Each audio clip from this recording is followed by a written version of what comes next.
que l'ampleur des destructions se révèle. Le long de la rivière Trishuli, au Népal, les rives sont méconnaissables. Des villages entiers ont été dévastés. Il y a eu d'énormes pertes humaines, sans parler des biens détruits. Plusieurs villages au bord de la rivière ont été emportés. Il ne reste plus que 4 ou 5 maisons.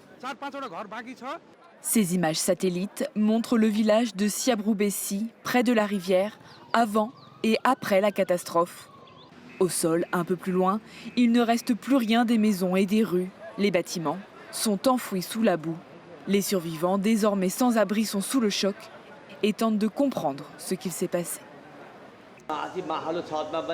J'étais sur la terrasse lorsque l'inondation a frappé le dernier étage. Ce n'est qu'au bout d'une heure environ que les eaux se sont retirées.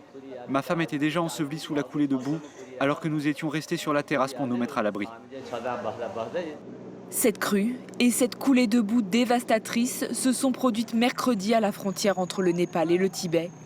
Ces images de vidéosurveillance filmées côté chinois montrent des bus emportés par un torrent de rochers et témoignent de la violence de la catastrophe. Plus d'1 millier de secouristes sont à pied d'œuvre pour tenter de retrouver des centaines de disparus. Mais le risque de nouveaux glissements de terrain et de chutes de pierres est grand, car il a beaucoup plu cette nuit.